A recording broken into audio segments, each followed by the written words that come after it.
Decíamos, estamos en un nuevo ciclo de reflexión ante la pandemia de la psicología social. En esta ocasión estamos con Isabel Requejo, ella es lingüista social, psicóloga social. Agradecemos a toda la gente que está conectada, pedimos disculpas porque nos escuchaba recién. Estamos también acompañados por Diego. ¿Cómo estás, ¿Qué Diego? tal? ¿Qué tal? ¿Cómo va? Y ahora sí tenemos a Isabel en línea. Te saludamos nuevamente, Isabel, ¿cómo estás? Un saludo a todos y muchas gracias por esta posibilidad que, digamos, a pesar de la distancia física entre nosotros, quisiera que se generara una cercanía afectiva, cognitiva, ya que no puede ser corporal, pero que no nos sintamos alejados en un momento tan importante como este. Te doy muchísimas gracias, Nanuel, por todo lo que me has ayudado a conocer este universo, digamos, de la conexión de esta manera, porque nunca es tarde para aprender, así que te doy muchísimas gracias de corazón. Gracias a vos. Bueno, vamos a empezar con la primera pregunta que tenemos pautada. Obviamente después vamos a ir mechando con preguntas de la gente. Isabel, ¿por qué crees que tanto los medios de comunicación como las redes sociales están monopolizadas hoy a diario por el tema de la pandemia? ¿Existen antecedentes similares de este tipo de cobertura relacionada con la salud? Bueno, es una pregunta amplia e interesante.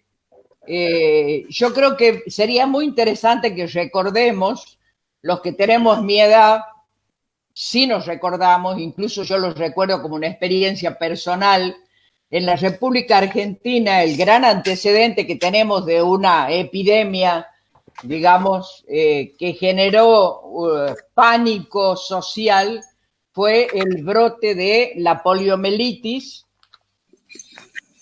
en el año 1956 en la República Argentina y que dejó antecedentes sobre lo que ocurre cuando hay o no hay presencia del Estado en la atención de la salud pública.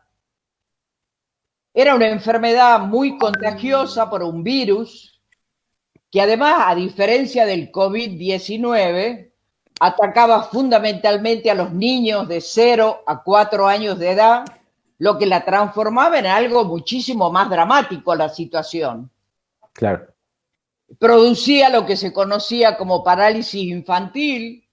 En el barrio donde yo vivía, en Villa 9 de Julio, yo recuerdo amigos míos haber sido afectados por la parálisis, andar con las muletitas, ¿no? O andar con esas piernas ortopédicas.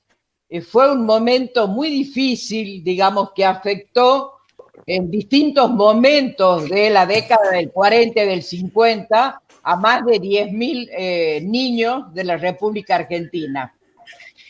En el año 1942, digamos, fue el primer brote epidémico solo en Buenos Aires, donde hubo 2.000 casos y la enfermedad comenzó a instalarse, podríamos decir así, en la conciencia de la población y en la conciencia de esa sociedad. Las regiones más afectadas en el 1943 fueron Mar del Plata, Santiago del Estero y el Gran Rosario. La población entró en pánico porque no había la poliomielitis, generó un gran pánico social. Hubo éxodos de familias, de padres que llevaban a los hijos lo más lejos posible de la ciudad.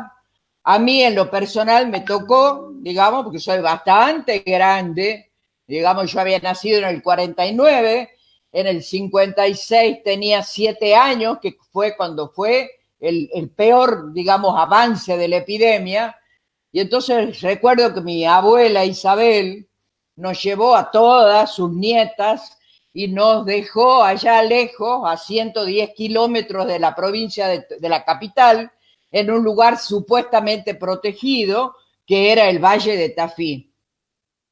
Pero otra cuestión interesante es que hubo ausencia de difusión por parte del Estado y un enorme desconcierto de las autoridades sanitarias y políticas que se mostró en la generación de esa desesperación colectiva que empezó a tomar como medidas caseras, digamos, que no tenían ninguna eficacia.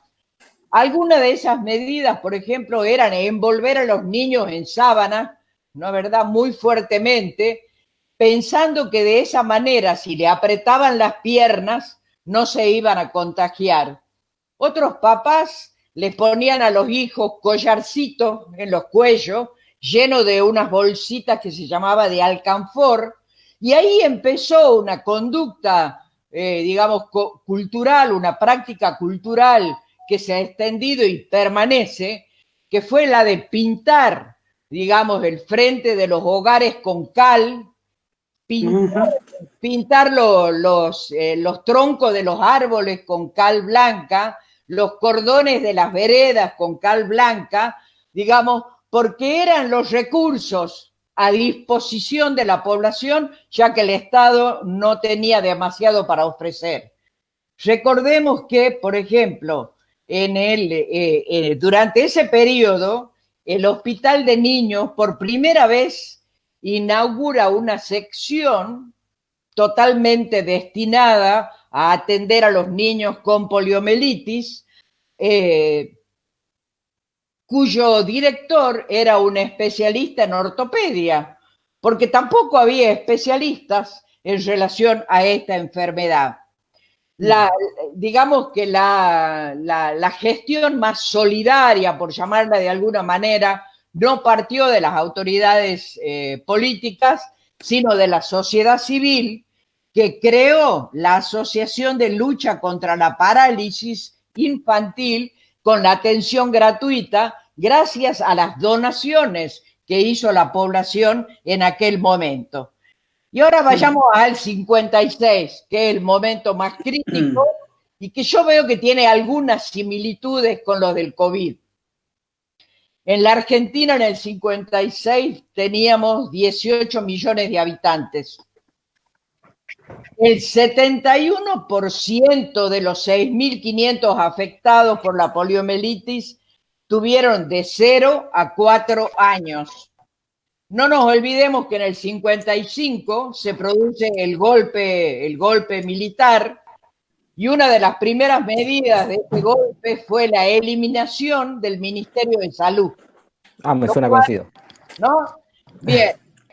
Al comienzo, Aramburu ignora completamente la enfermedad, a pesar de que la prensa escrita ya la reflejaba. Bueno, lo que decreta Aramburu fueron cuarentenas selectivas, o sea, no toda la población estaba cuarentenada, no había un criterio sanitario rector de esas políticas y tampoco hubo, y en este sentido creo que sí es importante, una comunicación desde el área de salud para que se hicieran determinadas cosas, ¿no es verdad? Desconecta eso. Sí. ¿Se escucha? Sí, se escucha perfecto. Sí, perfecto, se está escuchando perfecto. Bueno, por lo tanto eran todas medidas que tomaba la sociedad a troche y moche, digamos, en la desesperación por contener el avance de la enfermedad. ¿Sabés cuántas camas había, por ejemplo, en el Hospital Muñiz? 140 camas totalmente desbordadas. Entonces, ¿qué hizo Aramburu? En contra incluso de su propia ideología, ¿no? Se dirigió hacia la ciudad de los niños, eso que había sido construido, digamos, por la Fundación Eva Perón, y ahí se colocaron camas de contingencia, y como tenía espacios libres en el exterior, eso le permitía a los niños y a los enfermeros llevar a cabo algunas actividades vinculadas con la salud física. En ese mismo momento, digamos, viajaron a Estados Unidos un contingente de médicos para buscar información, para especializarse, para traer mayores datos. No había redes sociales, digamos, Internet no estaba en el horizonte de posibilidades, ¿no? Y en abril de 1955, Estados Unidos comunica que la vacuna del doctor Salk era efectiva. Ahora, ¿cuál era el problema? Cuando hay una pandemia, cuando hay una situación de crisis así tan desesperante, obviamente que el país productor de esa vacuna hegemoniza la producción, no la quiere distribuir masivamente hacia afuera, pero la intervención de la ONU y de la Organización Mundial de la Salud en ese momento determinó que la Argentina era prioritaria a nivel mundial en el envío de las vacunas. Gracias a esa intervención, digamos, en octubre de 1956 llegaron a la Argentina 480.000 dosis. ¿Quién las trajo? Aerolíneas Argentinas, que para poder hacer entrar adentro de los aviones esa cantidad enorme de carga, tuvo que sacar todos los asientos. Y luego, posteriormente, unos meses después, llegaron 600.000 dosis más, la enfermedad comenzó a ceder y la erradicación definitiva de la poliomielitis fue en 1984 y la Argentina se transformó en el primer país de América Latina libre de poliomielitis. Isabel, te quería hacer una pregunta. Vos estás hablando de que la respuesta a esta brote de poliomielitis que sucedió en ese momento tuvo respuesta desde la sociedad civil, una respuesta operativa, digamos, con las herramientas que había y que había una falta de información. Hoy, por el contrario, estamos saturados de información. Hay una información, diría que hasta excesiva. Y bueno, digamos, ¿cómo está funcionando? ¿Qué opinión te merece esta situación? Porque es totalmente contraria a esa época, ¿no? Muy bien. Por suerte ya lo he pensado.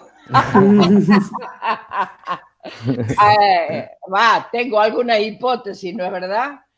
Pero a diferencia de otras epidemias como pudo ser el ébola o la gripe aviar, que el ébola 2014, la gripe aviar 2003, ya en el ébola las redes sociales tuvieron una gran importancia, digamos, y aunque se circunscribió prioritariamente a África con el mayor número de infectados y de muertos, como también se trasladó a Estados Unidos con pocos casos, a España, creo, y a Inglaterra, entonces la prensa occidental sí le dio importancia, porque ya no se trataba solo de ese continente permanentemente saqueado, humillado, digamos, como el continente africano, o a donde se realizan los experimentos a veces más terribles cuando se quiere crear una nueva vacuna o experimentar con un nuevo medicamento, ¿no? A diferencia de eso, digamos,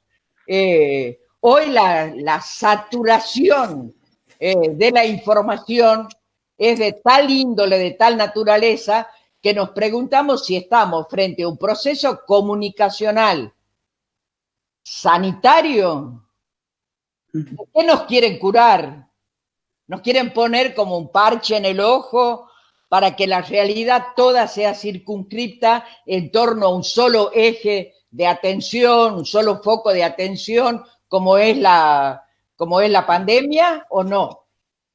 Pero, tanto en el ébola como en el caso de la gripe aviar, ya voy a llegar a lo de COVID, la población no estuvo todos los días, a toda hora, durante 3 años, sometida, digamos, cotidianamente, a diario, a toda hora, al bombardeo informativo, digamos, a la permanente sensación de que había un virus que no solo estaba circulando por fuera, sino que casi uno internalizaba la noción del virus, como está pasando hoy, como con esa palabra que después nos vamos a referir, el enemigo invisible, ¿no es verdad? Un enemigo invisible.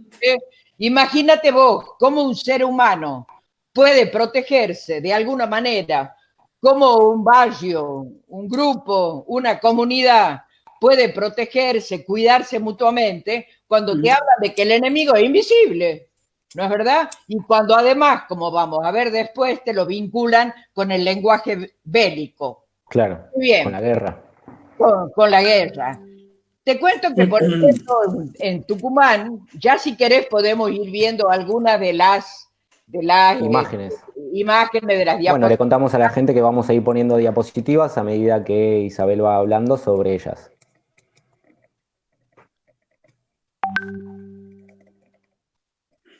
Ahí está, la primera. Muy bien. La primera dice Digital 2018 Argentina. Exactamente. ¿Sí? Bueno, hay un sitio muy interesante, digamos, que se llama Global Digital Review.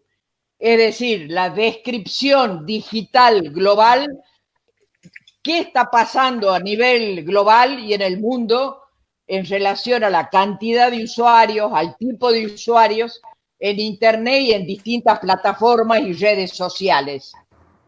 Yo he elegido algunas de la República Argentina como para que tengamos una dimensión del impacto que tiene, digamos, las redes sociales, Internet y las distintas aplicaciones, ya sea en los celulares, en las tablets, etcétera, en nuestra vida cotidiana, en nuestra subjetividad y en la posibilidad que tenemos o de replicar de manera inocente, acrítica lo que leemos o de cuestionarlo y proponer otra cosa. Entonces, pasemos a la segunda. Dale, ponemos la segunda. El total de la población en el 2018 éramos 44, casi 45 millones de habitantes en la República Argentina. El uso de Internet, digamos, era del 78% de la población.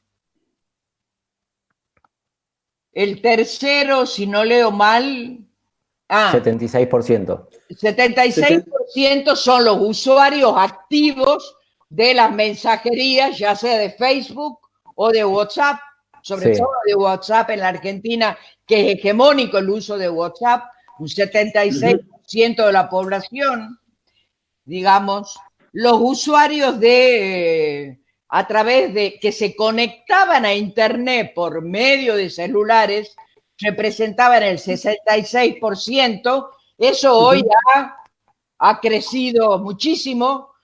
Como ustedes saben, es una frase que yo a veces digo riéndome, pero no es como para reírse, que hay más celulares que habitantes en la República Argentina, ¿no? Esto es todo un tema, ¿no? O sea, y no hay prácticamente ningún habitante de nuestro país que no tenga de manera directa o indirecta un celular o acceso a la posibilidad de una conexión, ya sea vía Wi-Fi o por datos. La siguiente diapositiva dice... Sí. Vamos a la tercera. La tercera dice los usos de cada dispositivo. El 89% son los celulares, lo cual es un crecimiento enorme. Si vos me ayudás a leer, el que sabe inglés. Sí. Celulares, móviles celulares de cualquier tipo. En realidad, acá están juntando los móviles, los smartphones y los otros tipos de forma de comunicación vía teléfono. Así es. El segundo ítem. Bueno, acá el que más me llama la atención es el de la televisión. Ajá. El 91% de la población accede a la televisión de cualquier tipo, ¿no? Televisión abierta, sería. Pero hoy en día más del 65% lo hace a través del celular. Ajá, claro, a través de una aplicación del celular. ¿Entendés? A través de la aplicación y no te olvides que hay, digamos, ya podemos mencionar algunas cifras que me parecen interesantes, que por ejemplo, Hoy, a nivel global, Facebook tiene más de 2.500 millones de usuarios. Es un número. Y casi el 30% de la población. Y un poco más. Esto eran datos del 2018, ¿no es verdad? YouTube hoy tiene 2.000 millones de usuarios. WhatsApp a nivel global, 1.600 millones. WeChat, 1.150. ¿Lo conocés a TikTok?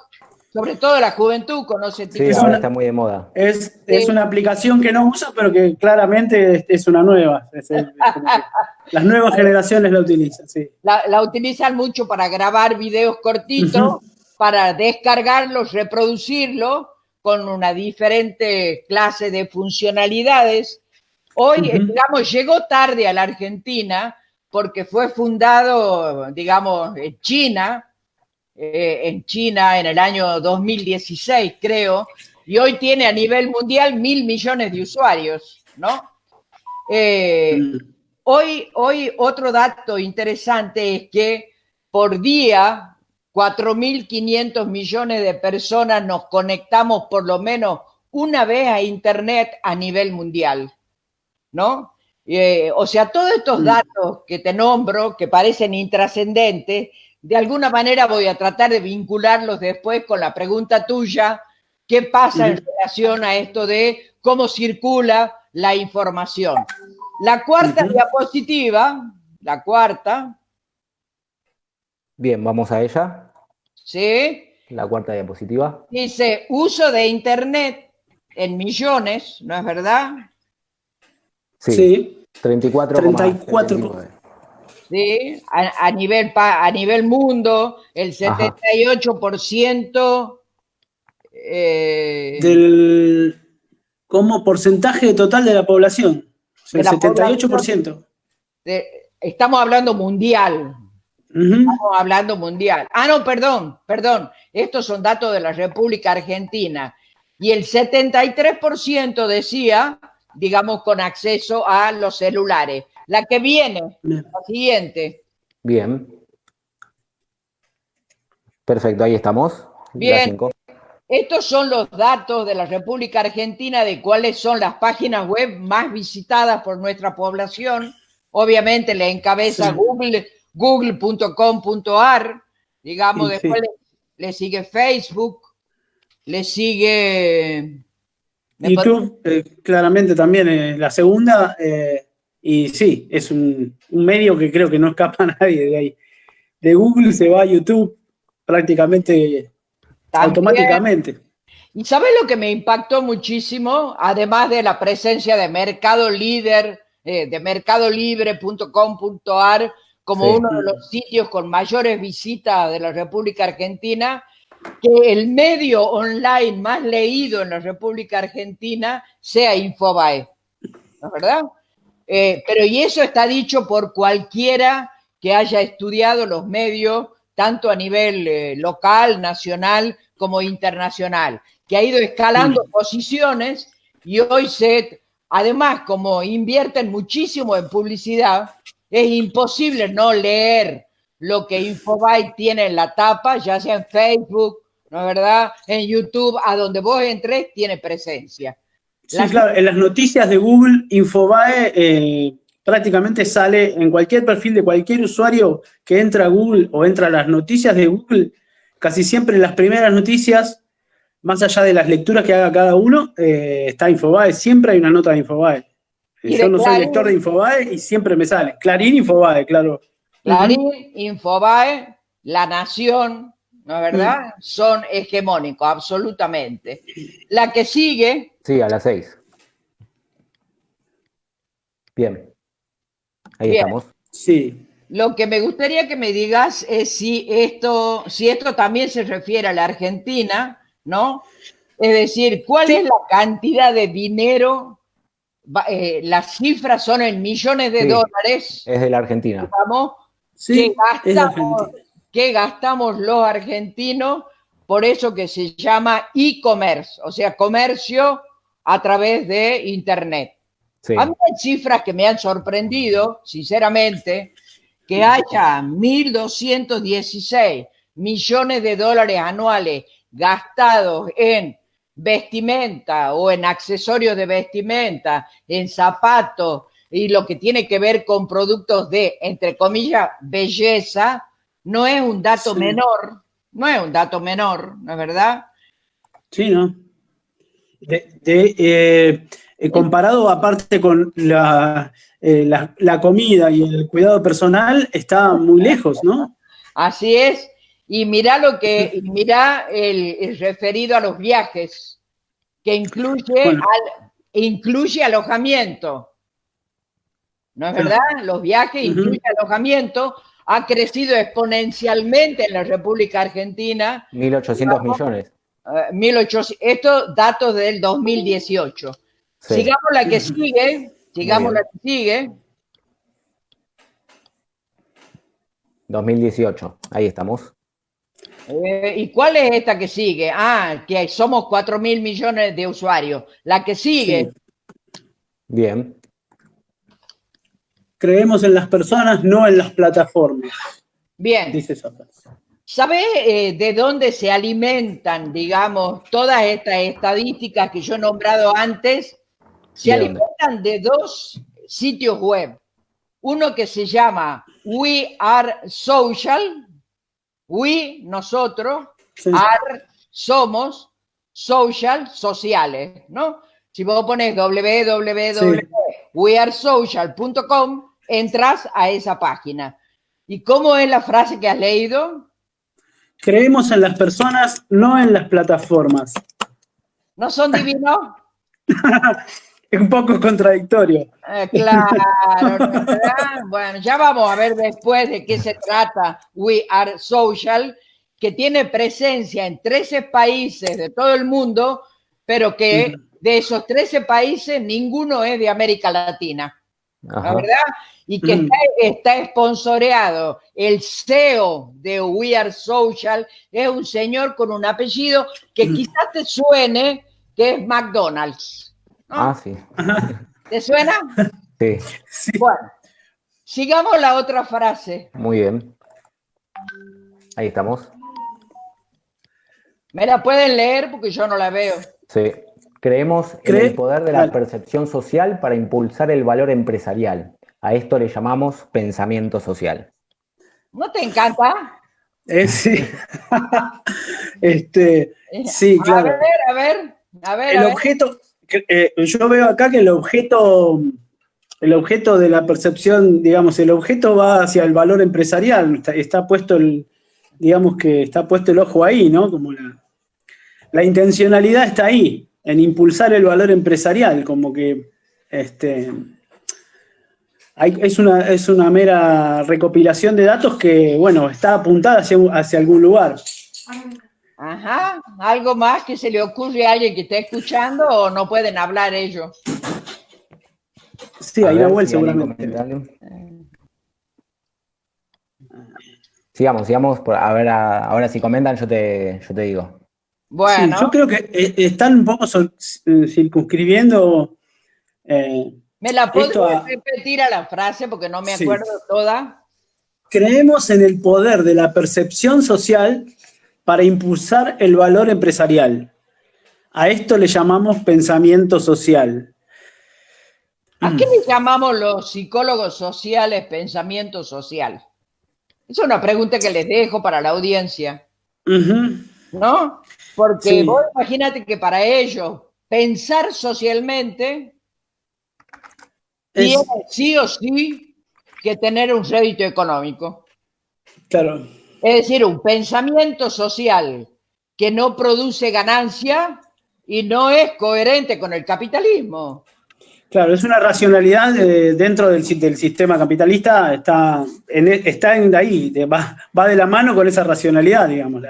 Los psicólogos sociales lo tenemos que tener muy en cuenta. ¿Entendés? Porque te imaginas que se aprovechan, extraen, vacían de sentido y de contenido muchas de las palabras que nosotros utilizamos en nuestras disciplinas con un sentido completamente diferente. Porque vos leés la frase, trabajamos por el pensamiento social, y vos decís, qué maravilla, qué divino, qué bonito, pero cuando la lee en profundidad, lo que subyace no tiene nada que ver con lo que nosotros, digamos, creemos. Acá te comento, Sí. Isabel. Nadia Escobedo dice: deshumanización del sujeto social para que sea funcional al sostenimiento del sistema capitalista. ¿Vos te das cuenta que el diálogo también es posible a pesar de la distancia física, ¿no? Sí.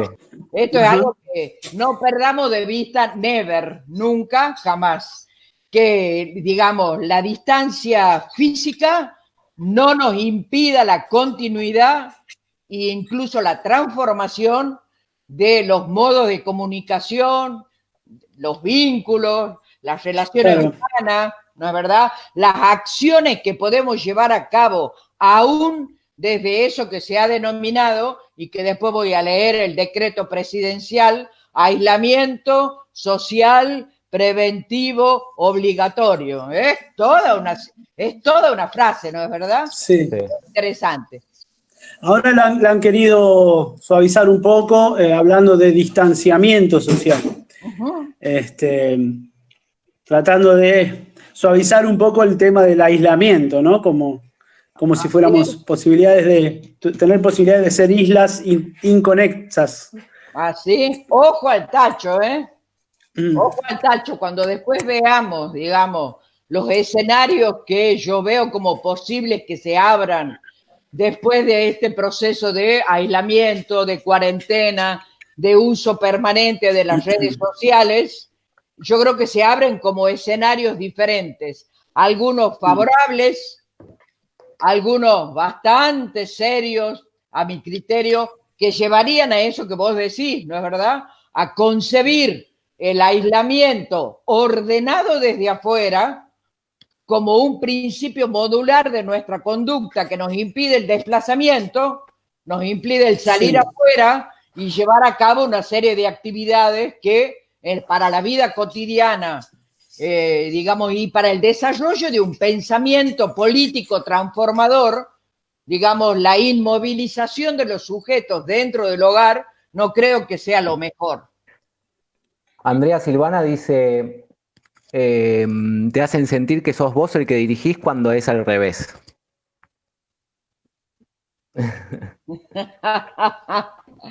Me encanta esto de hablar así.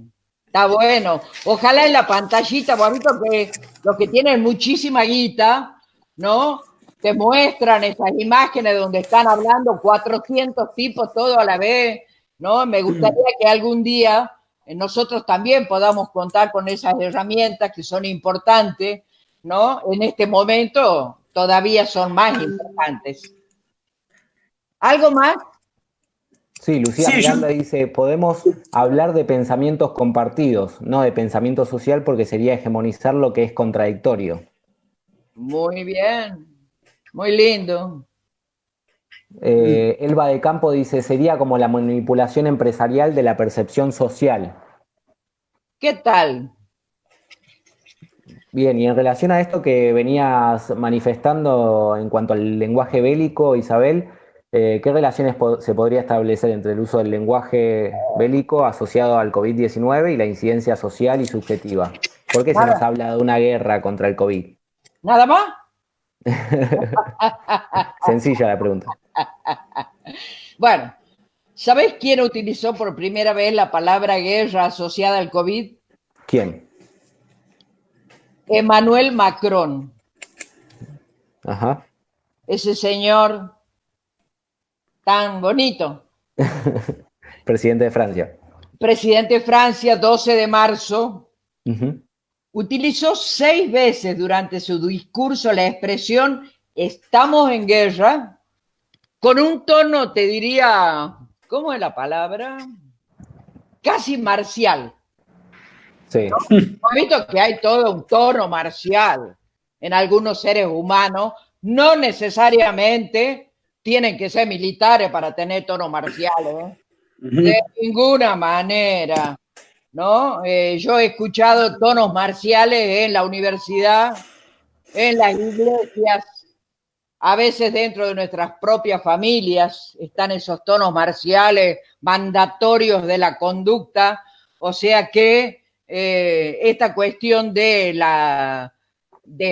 impacto subjetivo que tienen algunas frases a lo largo de nuestra vida, son de mucha importancia, ¿no? Son de mucha importancia.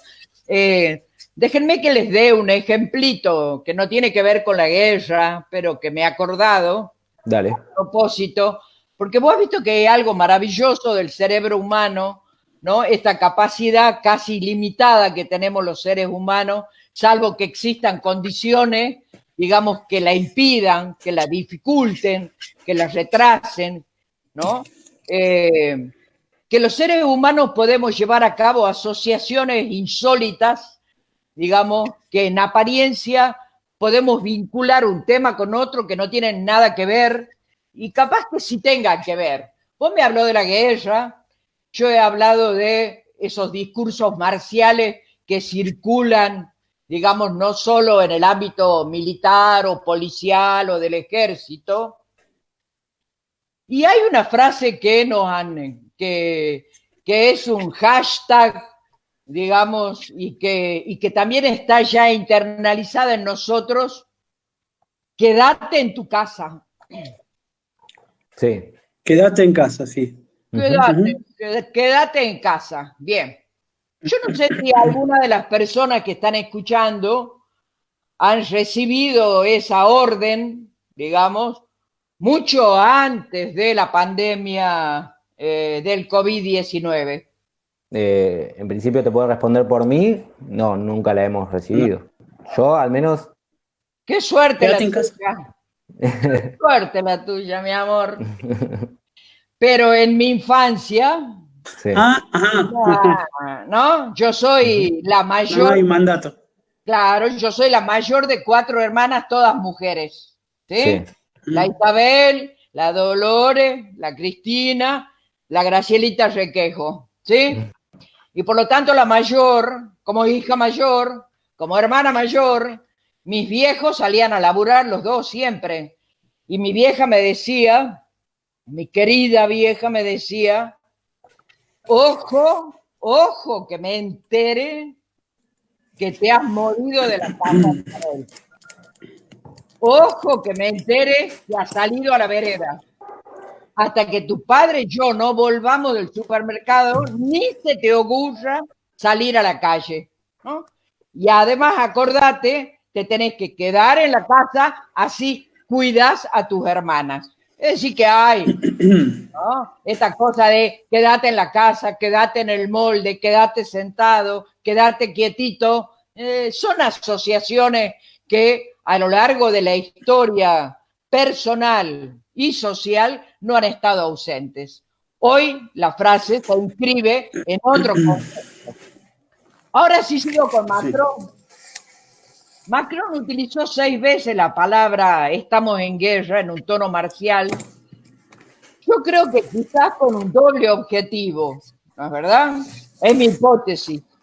Por un lado, con un objetivo sanitario, podríamos decir, asegurar el confinamiento de la población, palabra que él jamás usó, nunca usó la palabra confinamiento, pero que él necesitaba que la población francesa la cumpliera de manera inmediata, que todo el mundo se recluyera en los hogares cuando vio que la pandemia era mucho más seria de lo que él la había considerado al comienzo. El otro objetivo, más claramente político a mi entender, fue el de intentar establecer algo así como una unidad nacional detrás del jefe de Estado, con lo que quizás los franceses pudieran olvidarse de las medidas muy dubitativas al inicio de la pandemia por parte del gobierno. Sí. A través de ese discurso de la unidad nacional, ¿no es verdad?, todos los franceses, al parecer, viven de la misma manera, acceden a los mismos servicios, lo cual, como sabemos, tanto allá como acá, es absolutamente falso. Una frase que se puede o no vincular con la guerra es: todos estamos subidos al mismo barco. Sí. ¿Me querés preguntar a qué barco? Todos Claro. estamos subidos al mismo barco, ¿no? Como una especie... ¿qué sería ese barco? Supuestamente. ¿Quién lo ha construido al barquito? Claro. Claro. ¿No? ¿Cómo sería ese barco? ¿Una especie de arca de Noé salvadora para toda la humanidad y para todos los argentinos? ¿O habrá salvavidas para todos, digo yo, en esta pandemia? Es una buena pregunta. ¿No? Porque si vamos en un barco todos juntos, que haya posibilidades de salvarnos todos, ¿no? Bien, bien. Yo creo que lo tenemos que decir claramente, no estamos en una guerra, No. estamos en una pandemia, entre otras cosas, y con eso ya es bastante más que suficiente, serio, preocupante y grave. No hay ninguna invasión territorial, no hay tanques, no hay misiles, por ahora por lo menos, salvo toda la parafernalia militar que está desplegando Mr. Trump, acosando, digamos, a Venezuela y a Cuba. No nos olvidemos de esos movimientos. ¿O ustedes se piensan que detrás de todas las medidas meramente sanitarias, por detrás no hay otras enormes movimientos que no visibilizamos de luchas geopolíticas interimperialistas, digamos, de las que quizás no tengamos conciencia clara? Yo estoy seguro que sí. Ellos están, es decir, los gobiernos de China, de Estados Unidos, de Francia, de España, de la Mr. Merkel, de Putin, de Japón, están monitoreándonos permanentemente, no solo en relación a la pandemia, sino pensá vos lo que está pasando ahora en la Argentina con esto de la renegociación de la deuda externa. Ah. Sí, acá en Argentina, no sé cómo lo ves vos, Isabel, acá en Argentina el discurso bélico no sé si pegó tanto, por ahí pegó más en los países europeos por una cuestión de memoria histórica de la salida de la última guerra, por ahí no pega tanto acá, ¿no? Pega de otra manera el discurso bélico, ¿no? Así es, ya vamos a ver si se extiende el tiempo de la cuarentena, ¿no? Si nuestra población está dispuesta, tiene condiciones en las distintas clases sociales como para mantenerse aisladas socialmente durante bastante más de 40 días, como nos habían prometido al inicio, ¿no? Y ahí sí pueden comenzar a aparecer. Vos pensá, es casualidad el incremento dramático, triste, dolorosísimo de los femicidios. Es terrible. Es terrible. No es casual y se ha exacerbado en esta, es como algo que está exacerbado. Entonces, está bien, no está vinculado con lo bélico, ¿no es verdad? El femicidio, pero de que hay situaciones de violencia que estaban en algunos casos aparentemente conteniéndose en esta situación particular de encierro, de convivencia forzada con quien nos violenta, con quien no nos respeta, con quien tiene poder sobre nosotros, se ha agudizado de una manera tremenda. Entonces, los focos de atención, digamos hoy, que debe cubrir, porque una cuestión que también me llama la atención a mí, es que hasta el Fondo Monetario Internacional hoy se está volviendo, entre comillas, comprensivo, solidario, buenito y tirándole toda la posta de la responsabilidad al Estado. No sé si se han dado cuenta. Sí, sí, claramente. Claramente. ¿Vos crees que es casualidad? No. ¿Ah? No, no es casualidad. O sea, el Estado hoy nacional se tiene que hacer cargo de cuántas áreas que le competen a la vida social, al cuidado y atención de la salud, al arte, a la música, al comercio, al intercambio comercial, al movimiento de personas, al cierre de frontera, a la repatriación de los habitantes, a la educación. O sea, ¿hay algún área que pueda hoy no ser atendida por el Estado y que de verdad encuentre alguna salida mínimamente digna? Yo creo que se le va a ser muy difícil esa tarea al Estado Nacional. Una palabra que sí está vinculada a la guerra en la Argentina es la palabra héroes, ¿no? La palabra héroes, digamos que nosotros acá, perdona, antes de la palabra héroe, me gustaría decirte que quien difundió la frase esa frase emblemática hoy globalizada, usada casi por la totalidad de los presidentes, incluido el nuestro, salvo Bolsonaro, al único al que no le escuchó decir esta frase, digamos, fue también Macron, cuando aludió al virus como enemigo invisible, evasivo y que avanza, ¿no? Y a partir de ahí, digamos, ¿cómo llega a la boca de Fernández? Lo de enemigo invisible al director de la OMS, que menciona la misma frase. Lo que yo creo, para cerrar este tema, que podemos quizás hacer un breve intermedio, porque les cuento que si por mí fuera, o sea, yo tengo como para hablar bastante tiempo, pero no es cuestión de, digamos, de monopolizar, digamos, la palabra, ¿no? Yo tengo una preguntita para después para hacerte. Una preguntita para qué.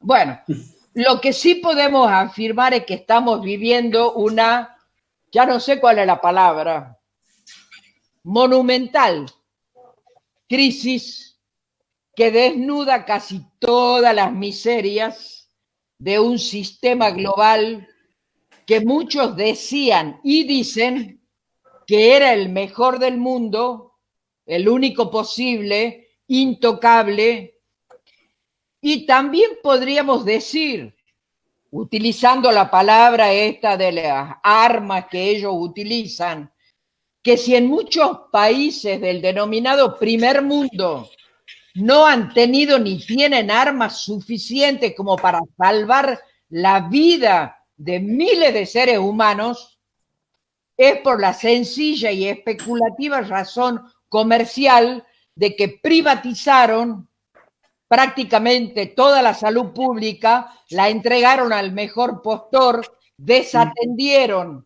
en muchos casos, como hizo Trump, ni bien asumió, que desmanteló el centro de investigación más importante de Estados Unidos en relación a la prevención de la pandemia. Yo no sé si ustedes sabían, pero eso es una cosa brutal, mientras le asignaba un presupuesto hipermillonario a todo lo que tiene que ver, ya sabemos, con la defensa, con las armas, etcétera. Entonces, para cerrar, ¿no será que en vez de declararle la guerra, digamos, lo que es imprescindible es, por un lado, avanzar en su conocimiento, en el conocimiento científico del virus, en tratar de controlar la velocidad de su propagación, eso que le llaman aplanar la curva, que nunca en mi vida había escuchado, investigar uno o más antivirales. La Argentina está en condiciones de investigar uno. Absolutamente. Yo creo que sí. De hecho, no solo en el Malbrán hemos visto, digamos, avances muy interesantes en ese caso. Mientras esa cura no exista, yo creo que lo fundamental es, por un lado, proteger y cuidar a quienes se han infectado e intentar su diseminación lo más lenta posible. Entonces, aunque mientras tanto, hasta que aparezca el famoso remedio o vacuna, y aunque nos resulte a veces increíble, nos genere temor, estamos aprendiendo a vivir en una sociedad con un virus, con un virus. Y quedarnos en nuestros hogares, yo creo que no tiene nada que ver con estar esperando que nos destruya la vida o el techo este que estoy mirando, no sé, un misil, como sí está pasando en muchos lugares del mundo, como sí está pasando en muchos lugares del mundo. Pensemos, dejemos para abierta la reflexión de qué le ocurre al cerebro humano. El cerebro humano tiene un nivel de percepción de la realidad que también llega a saturarse frente a la multiestimulación sensorial permanente. Entonces uno dice, basta, hasta acá llego, ¿no es verdad? Sí. No puedo tolerar más esta omnipresencia, digamos, permanente, ese tratamiento mediático de esta magnitud que constituye a la vez un acoso multisensorial, pero también psicológico, subjetivo, durante casi todo el tiempo del día, ¿no es verdad? El enemigo, Sí. yo creo que no son nuestros vecinos, mis amores, no, mis vecinos siguen siendo los mismos y no siguen siendo los mismos. Yo sigo siendo la misma Isabel Requejo y no sigo siendo la misma. Hay dos, para terminar, de verdad, y después me gustaría hacer Sí, hacemos un cortecito. sí, un cortezote de 5 minutitos, Dale. digamos, cosa de que me tome un mate y me fume mi puchito. ¿Sabes una cosa bella que he descubierto? Que yo antes salía a la vereda, ¿no es verdad? Bueno, soy la Isabel, qué sé yo, la Isabel Requejo. Algunas personas me conocen, otras no.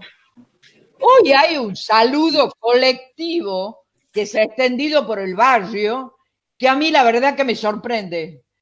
Que me pare el señor el joven que vive a la par, que vende productos de alimento para perros, porque he visto que esas son una de las actividades esenciales, ¿no? Que han sido permitidas, ¿no? Después nos podríamos poner a preguntar por qué ciertas actividades son esenciales y otras no. Es divino.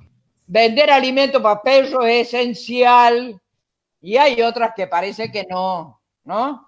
Bien, ese joven al que como yo no tengo hoy perro, no le compro nada, salgo a la vereda a veces para comprar o pucho o alguna cosita mínima. ¿Qué tal? ¿Cómo le va? ¿Cómo anda? ¿Se la ve bien? ¿No? Es decir, esa sorpresa del encuentro con los vecinos que antes no veíamos, también está generando, Oliver, en este barrio, y no creo que sea el único caso, ¿no? Una red de contención y de comunicación mucho más solidaria, más interesante, que la verdad que nos alimenta, nos protege, nos hace muy bien y que espero que continúe después de la pandemia. Muy bien, clarísimo, Isabel. Ahora vamos a ir con la pregunta de Diego, pero primero vamos a hacer un cortezote, como dijiste, de Bueno, 5 o 10 minutos y Dale, volvemos. perfecto.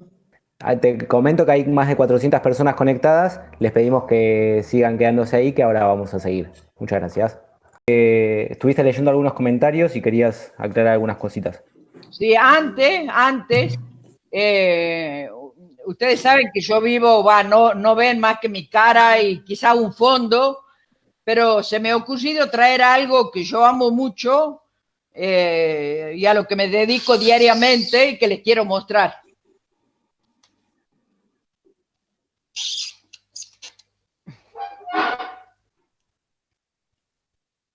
Mirá que... ¿La ¿Qué ves son? o ¿Qué no? es? ¿Se ve o no? Son... No, ¿qué es? ¿Se ve o no? Sí, sí, sí, se ve, pero Sí, no son, distinguimos qué planta es. es una alegría del hogar. Tal cual. Muy lindas. Las alegrías del hogar no son solo las plantas, claro, ¿no? Claro. Digamos que no son solo las plantas, las alegrías del hogar. Eh, yo creo que todos los seres humanos, todos nosotros preferimos un hola real, un ¿cómo andás, hermano? Sí, ¿No? Claro. ¿No? Mm, ¿Qué tal? ¿Qué tal este día de tu vida, corazón? mm. ¿Necesitas algo? Sí, sí. ¿Te Lo puedo afectivo. ayudar en algo? Ujú. Lo afectivo, lo emocional, ¿no es verdad? Preferimos el hola real al hola virtual. Es decir, preferimos decirle hola a una persona con presencia física concreta delante de nosotros, ¿no es verdad? sí. Perceptible. Y el uso de las redes sociales, muchos me preguntan, ¿no? Entonces, ¿qué función cumple? Y depende de los contextos, depende de los grupos, depende de las circunstancias que estemos pasando. A veces puede tener un efecto meramente analgésico.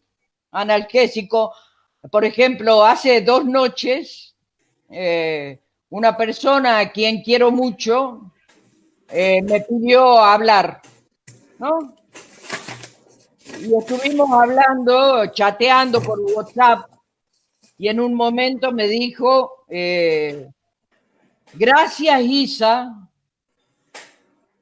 porque hoy me has salvado de la locura. De verdad que me largué a llorar, me largué a llorar. Ella me escuchó llorar, Mm. porque uno a veces dice, bueno, la mera virtualidad no acoge, no acompaña. Obviamente que la mera virtualidad no va a reemplazar never, jamás al encuentro cara a cara, a la comunicación mirándote a vos a la cara, a los gestos, a la corporalidad, a los movimientos, ¿no? Una relación de pareja, una relación sexual virtual y objetiva, concreta y real, no son idénticas de ninguna manera. El saludo de mis nietos, tengo 6 nietos, 6, que son parte hoy de mi vida, ¿no? De mi vida más profunda, más conmovedora, más sorprendente, ¿no? Esa infancia sin fronteras que te hace preguntas extraordinarias, que te conmueve, que te hace repensar la vida. Aunque vos no creas, también me están mandando mensajes a través de TikTok, por ejemplo, ¿no? Mi nieto querido Baltasar, que maneja TikTok como los dioses, y yo no tenía ni idea, ¿no? Él me ha mandado un TikTok explicándome cómo usar el TikTok, ¿no? Ha producido un video donde se disfraza. Otro nieto mío, Pedrito Neri Meyugora, hijo de mi querida hija Verónica y de Paulo, ¿no? Me mandó un audio que dice, hola abuelita, yo te quiero mucho, abuelita, y estoy necesitando que vengas a mi casa a visitarme. Yo te quiero ver, abuelita, para que me enseñe a jugar, para recuperar todas esas escenas, digamos, de amor, de afecto, de cercanía física, pero también me he dado cuenta que esta que les habla, que tanto habla de la comunicación, digamos, como yo vivo sola desde hace muchísimo tiempo, me he dado cuenta en este periodo de aislamiento social obligatorio, digamos, que no puedo vivir sin los otros, ¿no? Que no puedo permanecer en el encierro de manera eterna, de ninguna manera, que el uso de la comunicación virtual se internaliza en uno y produce efectos subjetivos muy positivos, muy valiosos, incluso más, me ha hecho recuperar vínculos que estaban prácticamente así, no digo destruidos del todo, porque no siempre los vínculos se destruyen del todo, salvo que haya situaciones que lo impidan de manera definitiva. Entonces también hemos podido ir tendiendo tramas, digamos, no solo del lenguaje, sino del afecto, de la mirada, de la ternura, de decirle al otro, no estás solo, no estamos solos. Y lo que cada uno de nosotros, haga en este presente, en este momento, contribuye, por supuesto, a reforzar o deteriorar aspectos de la salud mental, tanto individual como colectiva. Una pregunta que no me había hecho, pero que ahora me quiero hacer y que les traslado. Ustedes se han puesto, ustedes no sé si saben, tampoco tienen por qué saber.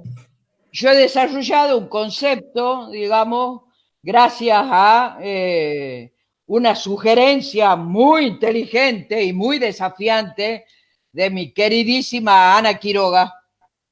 Cuando yo terminé de escribir el libro de Lingüística Social y Autorías de la Palabra y del Pensamiento, la primera persona que lo leyó completo fue la Ana Quiroga, nada menos. Para mí era como un desafío infinito por el amor, por el cariño, por el respeto, por la admiración que le tengo, como a tantos colegas y compañeros, digamos, dentro y fuera de la psicología social. Cuando la Anita terminó de leer el libro, con ese estilo tan humano que ella tiene, porque jamás te desvaloriza, nunca te larga una frase cagadora, digamos, ¿no es verdad? Siempre está tratando de decirte algo para sostenerte, ¿no? Para hacerte ver que vos podés. Me mandó una sugerencia chiquitita en el mail. Hola Isa, leí tu libro, muy importante. ¿Podrías dedicarle por lo menos unos párrafos o un capítulo a definir lo que vos entendés como autoría de la palabra y del pensamiento? Casi me muero. Te mato.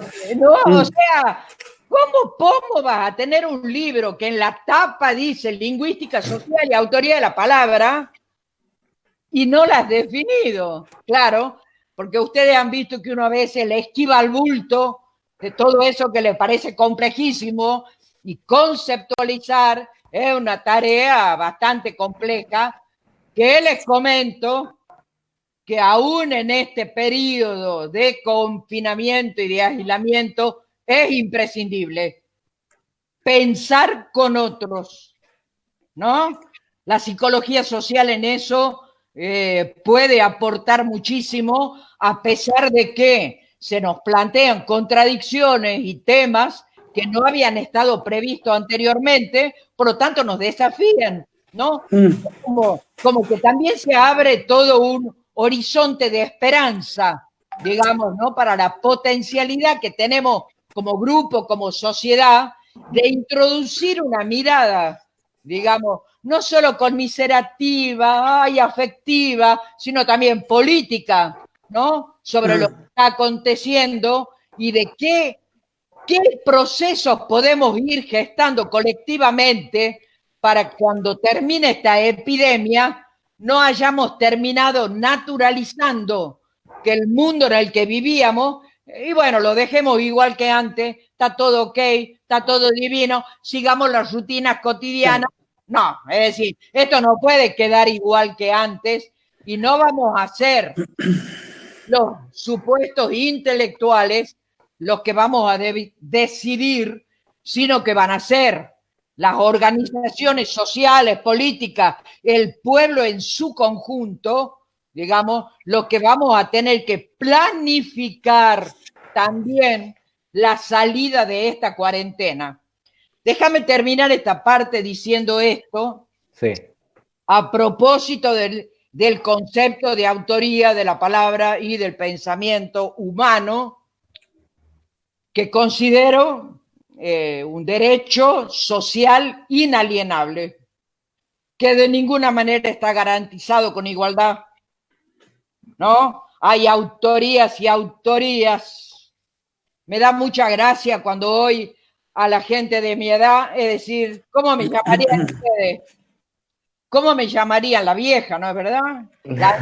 La ancianita, ¿no? La viejita. No. ¿No? Sí, no, decir que no, pero escúchame, mi amor, yo leo que nació en el 1949, obvio que soy una vieja, ¿no? Desde el punto de vista cronológico y del calendario gregoriano, yo soy una vieja. Perfecto.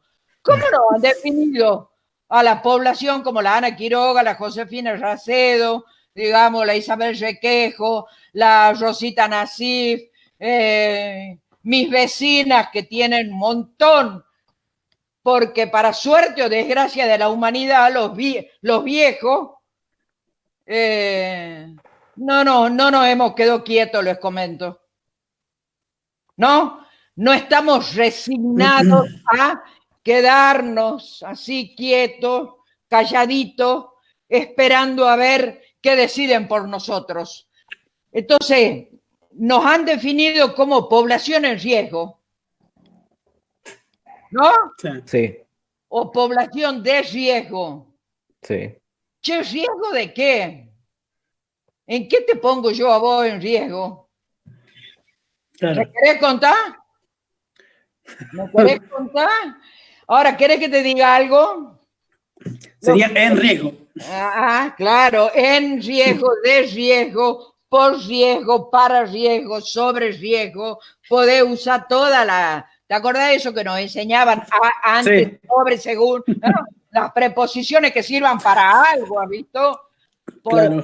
que no se queden ahí congeladas en el tiempo, ¿no? Como una serie de preposiciones que a veces uno no sabe cuándo, por qué, cómo usar. Población de riesgo, mira vos, qué bárbaro. ¿Sabes qué? El riesgo, la palabra riesgo se asocia a peligro, ¿no? Sí. O sea, seremos peligrosas las viejas estas.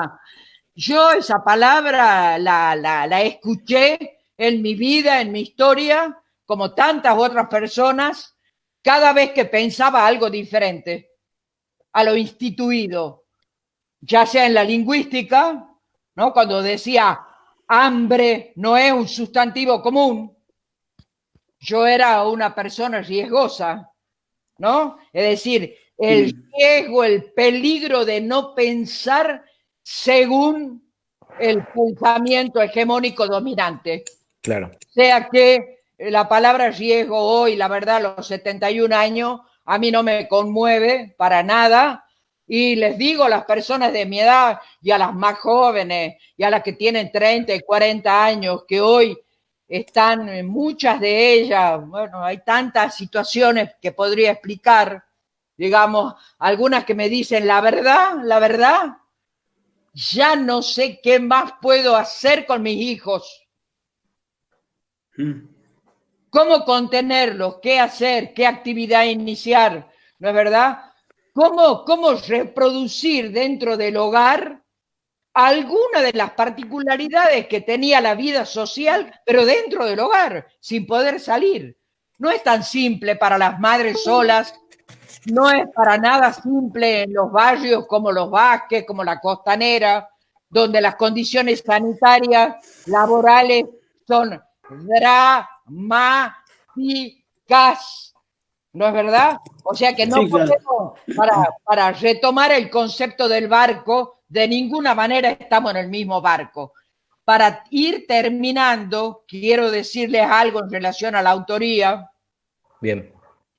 Que la autoría es un proceso vivo, debiera ser liberado de opresiones, de miedo, de temores, de censuras, que todos tenemos derecho a pensar en libertad, según nuestras condiciones de vida, según nuestras posibilidades, junto a otros, y que en esa historicidad del desarrollo de la autoría de la palabra y del pensamiento hay algo que se llama memoria del pasado, lo que hago hoy y lo que va a quedar como registro y recuerdo de la historia. En ese sentido me pregunto, ¿quiénes van a escribir las historias de vidas y memorias no nombradas de este presente histórico? ¿Quiénes? ¿Quiénes van a escribir las historias, difundir las historias, digamos, no verbalizadas de este presente? ¿Cómo será dentro de unos años? ¿Cómo ha de ser nuestra memoria social? ¿Qué recuerdos tendremos de este presente? ¿Qué registro dentro de unos años tendremos de esta experiencia tan conmovedora en distintos grupos, edades, sectores y clases sociales? Estoy segura que Paolo Roca no va a tener la misma memoria histórica que vos, que yo y que nosotros de lo que está pasando hoy. Sí, sin ninguna duda. Sin duda. Sin ninguna duda, ¿no es verdad? Sin ninguna duda.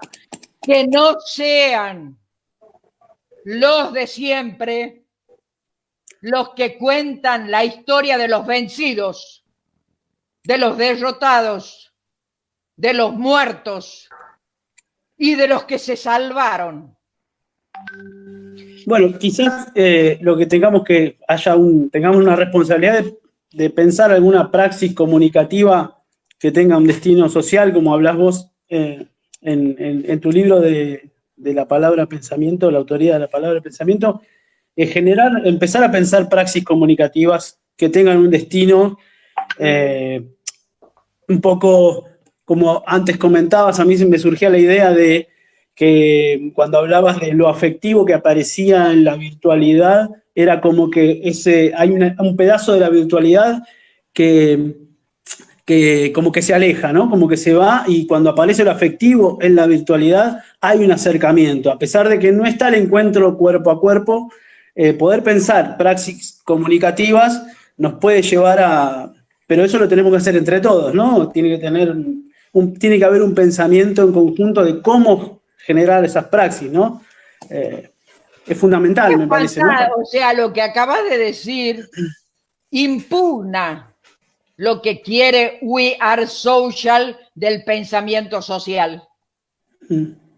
Lo que vos estás planteando es que nosotros no vamos a usar nuevas estrategias, nuevos instrumentos de comunicación a distancia para aunar lo comercial con las necesidades básicas, afectivas, etcétera, de los seres humanos. Vos estás diciendo, podremos y desde la virtualidad desarrollar herramientas conjuntas, los seres humanos, que nos permitan que el otro siga sabiendo que lo queremos, que nos importa, que lo necesitamos, que anoche he pensado en él, que me he sentido más sola que la mierda por haber estado sola. ¿Le puedo transmitir al otro? Por supuesto que sí. Y hay un montón de actividades que se han iniciado en la provincia de Tucumán, en Santa Fe, en los barrios, que dan cuenta de esa solidaridad, no solo comunicacional, sino de una praxis colectiva que no está dispuesta a que la cuarentena, digamos, nos mantenga en el lugar. Perdón, se cortó Isabel, ¿eh? ¿Me escuchás? Ahí se cortó, sí. Se cortó, me parece, por el micrófono cuando ella se movía.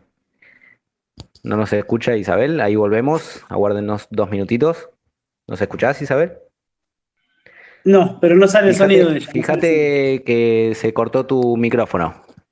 Fíjate enchufar quizás el mini plug del auricular. Ahí está, perfecto, Ahora sí. volvimos. Sí. A ver. A ver. No. No, ahí.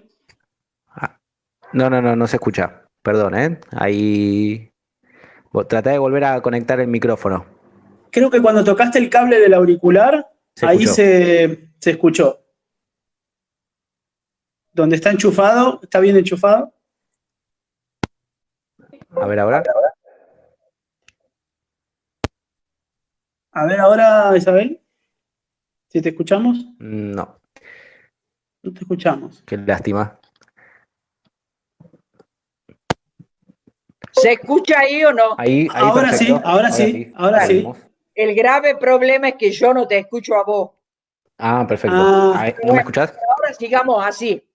Vamos a ir, no sé si ya casi terminando, te comento, Sí. ¿no? Porque la ancianita esta también se cansa.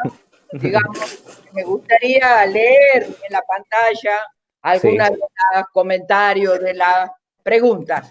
Bueno. Quiero decirles que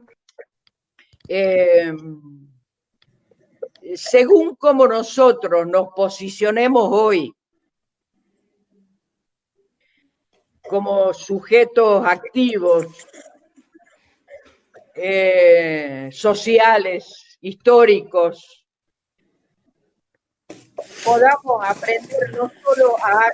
ustedes han visto que nos han transformado en meros espectadores o usuarios de la tecnología.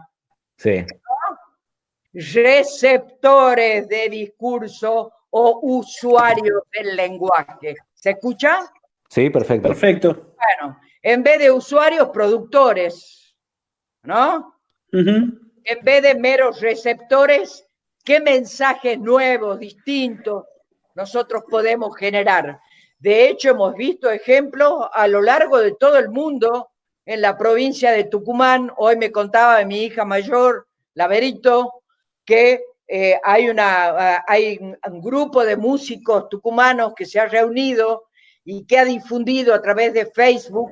Algunos son muy famosos, otros absolutamente desconocidos. Es decir, que esta virtualidad también nos permite salir del anonimato permanentemente.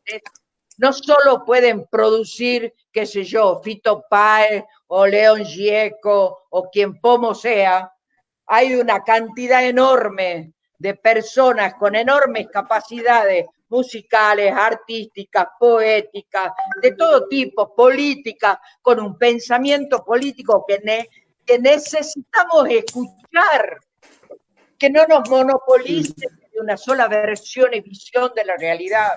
Entonces, para eso las redes, escúchame, son geniales. ¿Cuándo yo me hubiera imaginado que más de 400 personas desde el aislamiento estén viendo esta charla entre nosotros? O sea, aprovechemos la potencialidad. Y les voy a dar una sugerencia, amores queridos míos. Te escuchamos. No seamos solo los docentes o los directores de las instituciones de psicología social. ¿Escuchan o no? Sí. Sí. Que no seamos solos los docentes, los investigadores, los que tenemos título, ¿no es verdad? Los directores de la Escuela de Psicología Social, los que participemos de estos encuentros. Los alumnos pueden participar, los coordinadores pueden participar, podemos invitar a médicos que nos cuenten la verdad de lo que está pasando, podemos invitarlo a Carlitos Díaz, que vive en Los Vázquez, que nos cuente cómo es la vida cotidiana hoy del que es un vendedor ambulante y hoy no tiene ningún laburo, ningún ingreso, ¿no es verdad? Podemos invitar a músicos que produzcan y que nos transfieran a nosotros el conocimiento que tienen, las melodías nuevas que han parido. Y para terminar, y esta vez es cierto que es para terminar, yo a veces pienso, ¿no? He pensado mucho en las imágenes del duelo, ¿no?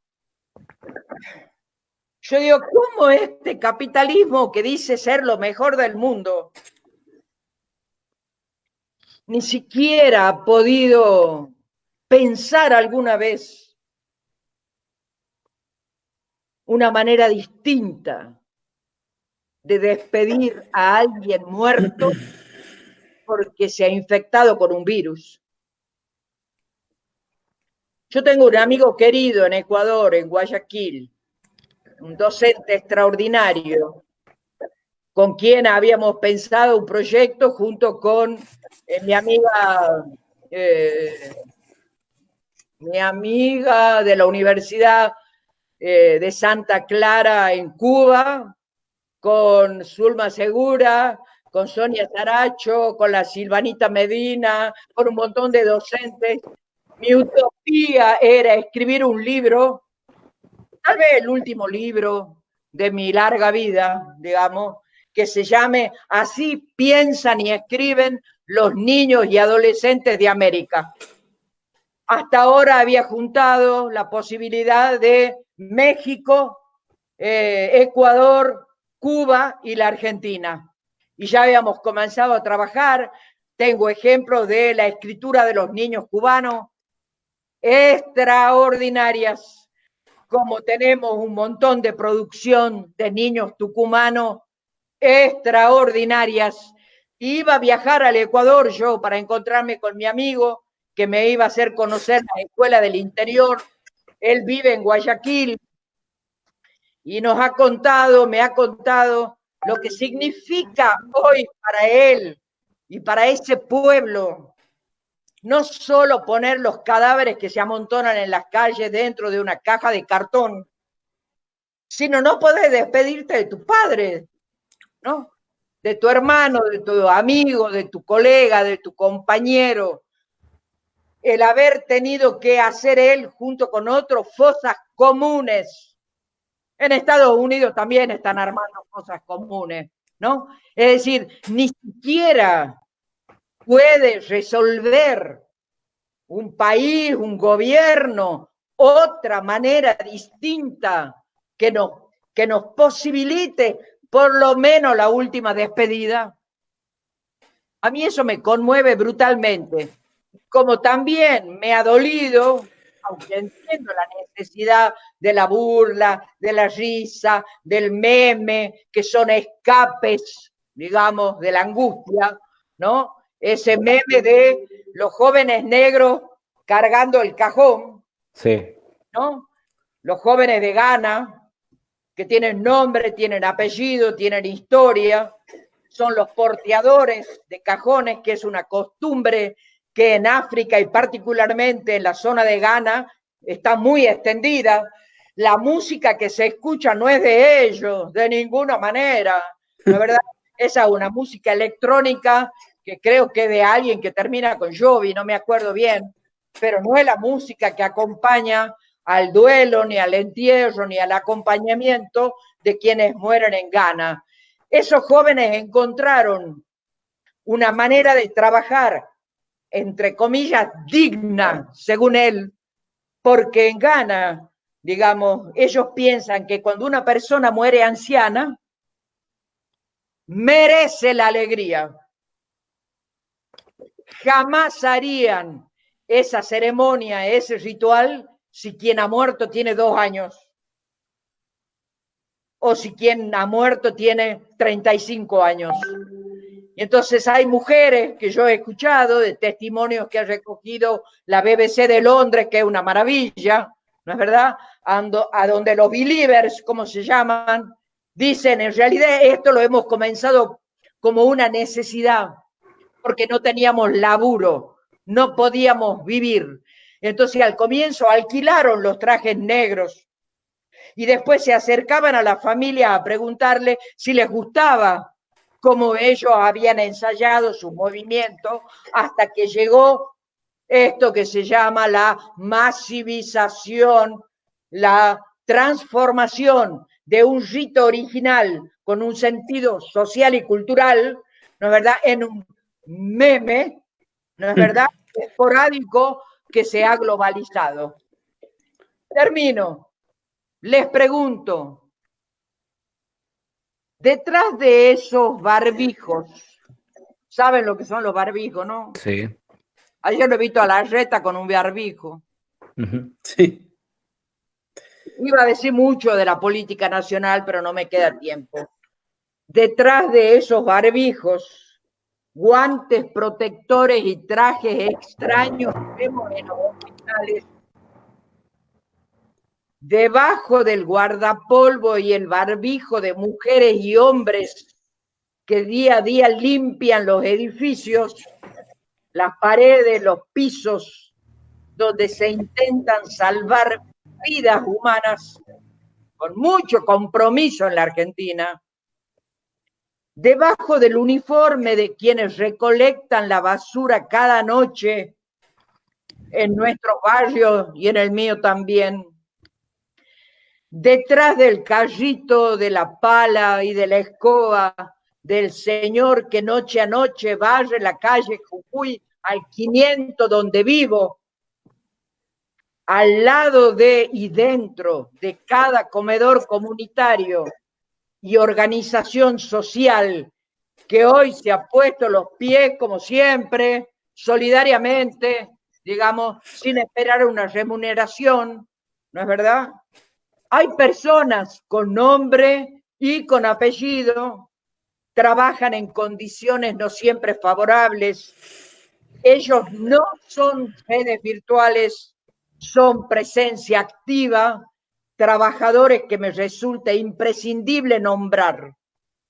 Los vemos a diario, sus historias, sus dolores, sus incertidumbres, quedarán una vez más, como tantas veces a lo largo de nuestra historia, en el anonimato. Confío en que no. Y en ese sentido, no solo los psicólogos sociales, los pedagogos, los vecinos, quien me está escuchando ahora, los maestros que están haciendo esfuerzos infinitos para dar una clase virtual, ¿no? Pero yo digo, está bien, o sea, está bien, te has equivocado, mi amor, así se aprende, corazón. Nadie ha nacido sabiendo. Si a mí Nahuel no me hubiera dicho dónde tengo que entrar de los hangouts, google.com, yo hasta el día de hoy no estaría hablando con ustedes. Así que les agradezco la paciencia, el afecto, que aunque no crean, yo no los estoy viendo directamente, pero los tengo adentro. Y se lo digo de corazón, se los digo de corazón, porque si hay algo que la psicología social nos ha enseñado, es que jamás nos puede resultar indiferente ni la alegría, ni el dolor, ni el sufrimiento de nuestro pueblo. Y ojalá desarrollemos herramientas que, a pesar de la virtualidad, no nos alejen entre nosotros. Que nos acerquen, sí. Muchas gracias, Isabel. La verdad es que son muchas las repercusiones que van llegando. Te leo algunos de los comentarios ya para ir cerrando. Paula Álvarez dice que impecable, muchas gracias. Teresa Fornés dice gracias Isabel, un placer escucharte. Teresa Castro Nuevo dice gracias Isabel, un soplo de aire puro, tus palabras, tus gestos, tus ocurrencias, abrazos eternos. Y también hay muchas consultas en relación a la cuarentena. Después vamos a ver si hacemos llegar algún comentario adicional en relación a eso. Dice Mercedes Fernández, querida Isabel, las memorias encontrarán los nuevos surcos para germinar, nuevos vientos avivan nuestros fueguitos. Dice Mercedes Fernández, querida Isabel, las memorias encontrarán los nuevos surcos para germinar, nuevos vientos avivan nuestros fueguitos. Otra vez te perdimos. Ahí te perdimos el audio, Isabel. Bueno, lamentablemente llegar al final y no poder escucharla. Vamos a No tener la que hacer estamos el cierre. escuchando. No se escucha. A ver si... ¿Escuchan? Ahí se Ahora escucha. sí. Bueno, la Fernández, la Mercedita Fernández, digamos, es una amiga, colega, egresada de la escuela, maestra de la escuela número 28 del Valle de Tafí. Ustedes saben que en el Valle de Tafí antes de ayer ha pasado algo extraordinario, desde mismo de esta Concepción. Han ido estos señores de TN, ¿saben lo que es TN? Sí. ¿No? Ha visto que Me son suena. noticia y ahora ellos se ponen todos nosotros. Todos Creen nosotros. imbéciles, nos creen imbéciles, no somos imbéciles. Con esa prepotencia que los caracteriza, ¿no? Así como anulan la realidad cuando se les canta, y otras veces posicionan en primera plana los temas según la agenda que a ellos les interesa y al poder de turno les interesa, ¿no? Pretendieron entrar al Valle de Tafí, donde vive la Mercedes Fernández. Pero ustedes saben que en el Valle de Tafí se ha formado un movimiento muy interesante a partir de las comunidades, digamos, y de la cacica, digamos, de la Angostura, y un grupo de ciudadanos que viven en el Valle de Tafí, oriundos, nacidos, criados en el Valle de Tafí, como ellos dicen, que impide el ingreso de los veraneantes y de los que quieren ir a hacer las cuarentenas, que han venido de Europa o de Estados Unidos o de China y se van al Valle de Tafí a hacer la cuarentena, ¿me entendés? Entonces ellos han tomado muy clara conciencia desde el uso activo de las redes sociales de que no lo van a permitir. Y han llegado señores con las cámaras, ¿no? Hasta la entrada casi de la Angostura en el Valle de Tafí y le han dicho, no, amores, no van a entrar. Y no han entrado. Se han tenido que dar la vuelta con todos sus bártulos, con todas sus cámaras, con todas sus hipotéticas preguntas. No sé qué título irá a poner TN, ¿no? Sobre estos aborígenes que nos impiden el ingreso libre a un lugar. No sé ni me importa. En cuanto a la memoria social, la Mercedita ayer, por ejemplo, ha compartido conmigo algo hermoso, impresionante, ¿no? Ella le ha mandado, ella es una maestra excepcional. Bueno, en realidad todos los maestros son excepcionales, ¿no? A pesar de que los viven criticando, maltratando, les pagan una mierda, ¿no? El magisterio de la República Argentina, con sus, sin idealizar, ¿no? Somos todos bellos, buenos, divinos. No, no es verdad, pero yo creo que el magisterio de la República Argentina merece un reconocimiento muy particular, ¿no? Durante, antes y después de la pandemia, y además a nivel nacional. Muy bien. Ella me mandó un poema, ¿no? Que se llamaba El pone nombres, ¿no? Un poemita, así como que vos vayas ahora, no sé si estás casado, sos soltero, viudo, divorciado, separado, qué sé yo, tenés pareja, tenés hijo, no, pero suponte que tengas un hijo, un sobrino, un amigo, alguien, un niñito, ¿no? Y le leas el poema ese, ¿no? Sí. Un personaje que se llama El pone nombres, ¿no? Bello. Y les ha dicho a los alumnos, le doy como tarea que le manden a ella un video en el Valle de Tafí, ¿no? En el Valle de Tafí, semi alta montaña, a 110 kilómetros de la capital de Tucumán, que le manden videitos que no sé si lo habrán filmado con TikTok, me imagino por la brevedad, ¿no? Todos lo saben usar. Zona rural, dicen algunos, ¿no? Los videos que han construido esos niños de 9, 10 años, él pone nombre, poniéndole nombre, inventando nombre. ¿Esto no será también una manera de contribuir en este tiempo de virtualidad a gestar, digamos, nuevos escenarios, nuevas plataformas alfabetizadoras que no dependan solo de las tradicionales? ¿Será que todo está perdido a nivel de la educación? Además, yo recuerdo muy bien que cuando fue la pandemia del 56, ¿sabés cuándo empezaron las clases por la poliomielitis? En julio. En julio. Y yo iba a segundo grado. ¿Vos crees que yo he aprendido más letra, menos letra, que se lee más o menos porque haya faltado 5 meses al aula? Capaz que he aprendido fuera de las aulas muchísimas cosas que han resultado infinitamente más interesantes que las que uno a veces aprende dentro de las aulas. Entonces, Totalmente. Se pueden encontrar condiciones para que lo que la Merce dice, esa memoria social de la especie, que también la infancia nuestra tiene un rol importante, según sean las prácticas, según sea la memoria inicial, progresiva, que esa infancia va teniendo y el registro que va teniendo de la realidad, así también va a ser su memoria. Entonces no la vaciemos de contenido a pesar de la virtualidad. Claro ejemplo de autoría de la palabra lo que estás describiendo. No escucho.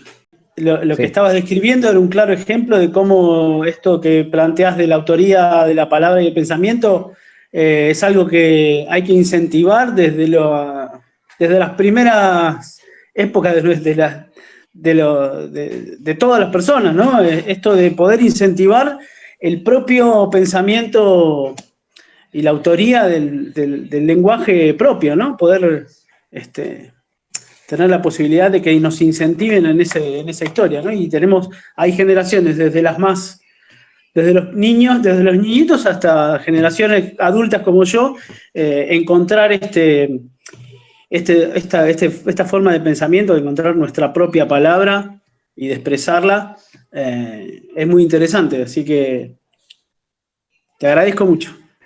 Bien, lamentablemente no la escuchamos más, Isabel.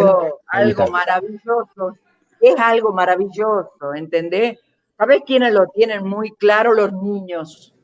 ¿Te acordás de cuando Paulo Freire nos hablaba de la curiosidad epistemológica? ¿Se acuerdan ese concepto de la curiosidad epistemológica? O sea, eso que te lleva a hacer preguntas, ¿no? Claro. ¿Sabes lo que me preguntó hace poco uno de mis nietos? Me dejó muda. ¿Qué? Abu, ¿por qué las personas se aman y después se dejan de amar? Te mató. qué tremendo, ¿no? Le preguntó ayer un alumno en la universidad a la Gabriela Gresores, que lo compartió en Facebook, y me pareció una pregunta increíble ya a nivel universitario. Ella estaba por hablar, no sé, qué sé yo, suponte de la génesis de, no sé, del pensamiento sociológico, no tengo idea cuál era el tema, y dice que de pronto un alumno levantó la mano y le dijo, profesora, ¿es verdad que ahora la Argentina va a ser potencia mundial por cómo estamos tratando la pandemia? Dice que quedó muda, sin palabras, y yo lo único que le puse, ella lo vinculó con el discurso a veces de victoria que da Alberto Fernández, que dice, estamos ganando la batalla, ¿no? Yo no sé si estará vinculado solo con eso, no puedo aseverarlo. Lo que sí creo es que hoy, en este presente, quizás ese joven sea portavoz. ¿Escuchan o no? Sí. Bueno, quizás ese joven sea portavoz al decir eso. ¿Es verdad que vamos a hacer, que la Argentina va a ser primera potencia mundial? ¿Y qué querrá decir para él ser primera potencia mundial? Capaz que el joven tiene la necesidad imperiosa de no vivir permanentemente en un clima de desesperanza, de derrotas, de imposibilidades. ¿Qué pasa si puede dar un salto cualitativo a nivel del pensamiento y hacerse preguntas más interesantes acerca de lo que es la República Argentina, en qué condiciones estamos afrontando esta pandemia, ¿no es verdad? ¿Hay o no aval para el sostén de la salud pública, del desarrollo científico, del CONICET? Ya los hemos dejado de nombrar como ñoquis inservibles a todos nuestros científicos, o esto va a durar solamente mientras dure la pandemia. Después van a ser... ¿Entendés? Entonces hay mucho para hablar y mucho para discutir. Son muchos